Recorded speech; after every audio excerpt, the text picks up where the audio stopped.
Olá, a partir de agora você é nosso convidado a acompanhar uma conversa com a senadora Simone Tebet. Ela que relatou no plenário do Senado Federal projeto de lei que altera a Lei Maria da Penha, aprimorando a aplicação dela. Ela vai explicar para nós exatamente do que se trata, mas foi uma medida importante e adotada por unanimidade. O plenário fechou questão com essa alteração, né, senadora? Exatamente, Tânia. Eu acho que é um projeto da mais alta relevância. Primeiro, porque nós aprovamos no Dia Nacional de Luta contra a Violência à Mulher. Nós temos o Dia Mundial e temos o Dia Nacional, que é hoje. Então, aprovamos, o Senado dando uma resposta. E também, desculpa interrompê-lo, mas numa semana onde houve um caso, infelizmente, dramático, né, senadora? Quando uma mulher que fez queixa de violência doméstica acabou sendo assassinada dentro do Camburão, quando era para estar indo à delegacia formalizar essa queixa. Por despreparo da autoridade policial, que não teve treinamento, e a pesquisa mostra que apenas 53% dos policiais no Brasil têm treinamento para lidar e saber o que fazer nos casos de violência, principalmente a violência doméstica. Então, ou seja, a cada 2 casos, um provavelmente vai ser tratado por policial que está despreparado e, infelizmente, até por bom senso ele teria que pensar, mas, enfim, aconteceu essa tragédia. Então, porque hoje é o Dia Nacional da luta do combate à violência contra a mulher e pelo fato dos casos escabrosos que acontecem no dia a dia, nós estamos aprovando um projeto de 2016, que foi aprovado pela Câmara, que diz basicamente, entre outras coisas, o seguinte: primeiro, a mulher tem direito a ser atendida preferencialmente por um profissional do sexo feminino, preferencialmente, ou seja, uma delegada, uma delegacia especializada, com prazos ininterruptos para que não seja prejudicada no seu direito, mas supre uma lacuna da Lei Maria da Penha, porque o que diz a Lei Maria da Penha? Ela diz que a autoridade policial, depois que a mulher faz o boletim de ocorrência, o que a autoridade policial faz? Exame de corpo e delito, ouve o agressor, ouve a vítima, e quando há iminência ou risco real de a vida dessa mulher ou dos filhos, ela tem que hoje pedir para o juiz uma medida protetiva, ou seja, uma medida cautelar. O que seria essa medida cautelar que o juiz em 48 horas tem que dar? Afastamento de corpos, o agressor não pode entrar na casa, ele tem que manter uma distância mínima, ele não pode frequentar um lugar público onde a mulher esteja. São medidas protetivas em casos excepcionais. Repetindo, quando há risco iminente ou confirmação de que a mulher vai correr risco de vida. Só que nós sabemos que a maioria, ou muitos municípios brasileiros, não tem comarca ou não tem juiz. Então, esse prazo de 48 horas nunca é cumprido, muitas vezes não é cumprido. O que pode ocasionar isso?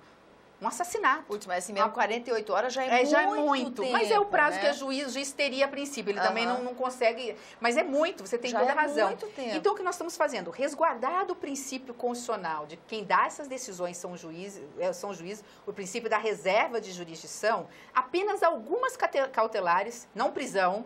Determinar a prisão é só juiz, né, porque é direito de liberdade do indivíduo. Apenas algumas cautelares, como, por exemplo, impedir o agressor de ficar próximo da vítima, dele entrar na casa, pelo prazo de, olha só como é simples, 24 horas. Então, a autoridade policial, ela determina essa medida cautelar, essa medida protetiva, mas imediatamente encaminha para o juiz, porque é ele a autoridade que pode e deve confirmar ou não essa medida protetiva. É só porque há uma situação de possível risco de vida e a burocracia tem um ritmo diferente do que os momentos mais dramáticos, onde as pessoas estão com sangue quente, não é isso? E evitar, por exemplo, esses casos que a gente viu essa semana. A gente presenciou. Houve uma polêmica, quem seria a autoridade policial? É delegado ou não é? Mas a lei de 2013 é muito clara, até que se mude isso. No caso de investigação criminal, né, conduzir a investigação, a atribuição é do delegado. Se lá para frente nós vamos mudar essa questão, não importa, então ficou a autoridade policial aqui, mas nesse caso específico, diferente da audiência de custódia ou outras, aqui no caso é o delegado de polícia. Entendi.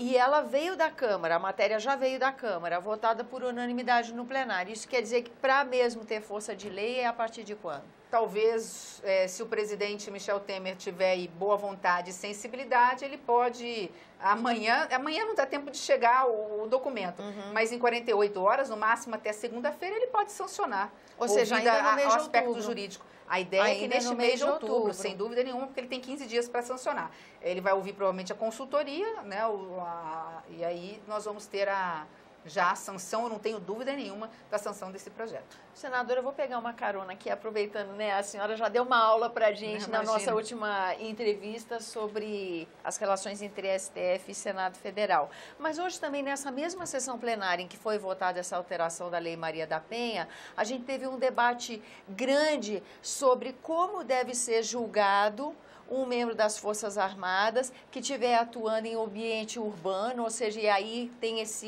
vamos dizer, esse encontro com a população civil e pode aí ter alguma questão que gere um episódio que seja sujeito a um julgamento. E nesse caso, do jeito que a lei está hoje, esse julgamento é no tribunal de júri, mas há o pleito de que isso passe para o tribunal militar.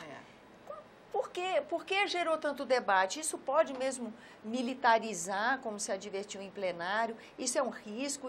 Como é que a senhora, que é uma acadêmica do direito, fala para a gente sobre esse tema? A senhora podia dar uma palavrinha? Eu acho que, assim, é muito simples. Se nós abrirmos a Constituição, todos são iguais perante a lei. Então, qualquer restrição ou especialidade que você vai restringindo ou dando mais poderes, ou dando, fechando o cerco em relação a algumas categorias, isso não é bom nem saudável. Então, assim, num primeiro momento, poderia ser tudo isso, ou seja, o projeto poderia ter toda essa carga negativa e ruim. Mas nós não podemos esquecer que a própria Constituição estabelece, em casos excepcionais, tribunais especializados. No caso das Forças Armadas, no caso de quando acontece um homicídio, um atentado, um homicídio doloso contra a vida, ele é julgado pelo Tribunal de Júri Militar, por questões muito específicas e justificadas. No caso específico desse projeto, eu não tive problema em votar favorável, porque nós estamos falando da exceção da exceção. Se nós estivéssemos abrindo muito leque, eu teria a minha restrição, ou seja, voltar a dar um certo privilégio e não prerrogativa das Forças Armadas. Mas vamos numa ordem bem prática. Quando é que as Forças Armadas vão excepcionalmente para a rua fazer segurança pública? Momentos extremos. Extremos. Em que a polícia militar e civil não estão conseguindo... Eu lembro da primeira vez, eu era muito nova, fazia faculdade no Rio de Janeiro, do Rio Eco, da primeira, né? Eco 92. Eco 92. Que foi para a rua porque é um evento internacional. Copa do Mundo, um evento internacional, não sei Sim. quando mais teremos. Olimpíadas. O Exército vai para a rua ajudar. Ou num caso extremo como esse, a segunda vez já, que é acionado na favela da Rocinha ou no Rio de Janeiro. Então, primeiro que já é exceção. Então, no caso das Forças Armadas irem para as ruas para exercer uma atividade que não é típica dela, mas ela pode exercer, que é segurança pública, nesse caso, abriu-se mais uma exceção. No caso de um homicídio doloso, alguma coisa assim, ele vai ser também, nesse caso, julgado por uma justiça especializada, que é a Justiça Militar. Não vi grande dificuldade, até porque vamos mais adiante, quer dizer, é a exceção da exceção. Nós estamos falando primeiro de casos excepcionais, quer dizer, só nesses casos que você vê as Forças Armadas fazendo segurança pública, porque não é atividade própria, ela pode, mas não é atividade típica dela, né? E apenas no caso em que cabe tribunal de júri. Então, bem assim, específico. Acho que é da segurança, porque hoje o que acontece? Se ele aborda alguém da comunidade da Rocinha e essa pessoa está armada, essa pessoa reage, ou ele percebe, ele pode fazer uma abordagem mais agressiva, ele às vezes deixa de fazer porque ele fala, peraí, eu vou ser julgado pela justiça comum? Então, em função disso, já que nós estamos requisitando essa força por necessidade, eu acho que a gente tem aí que proteger aqueles que nos protegem. Eu não vejo aí grande dificuldade. E a história vai dizer. No futuro nós vamos ver quantos tribunais de júri nós teremos na Justiça Militar fruto desses casos. Nós vamos talvez contar, no máximo, nos próximos 10 anos, talvez, nas duas palmas da mão. Eu não vejo polêmica nenhuma, aprovei com muita tranquilidade.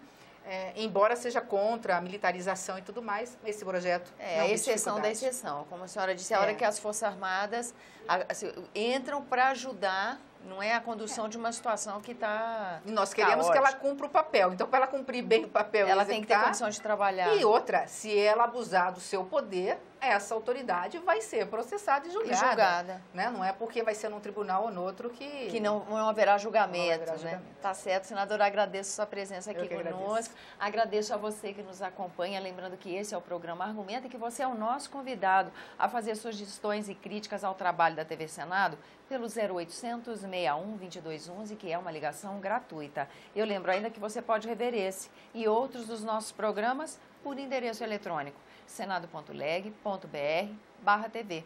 Até a próxima!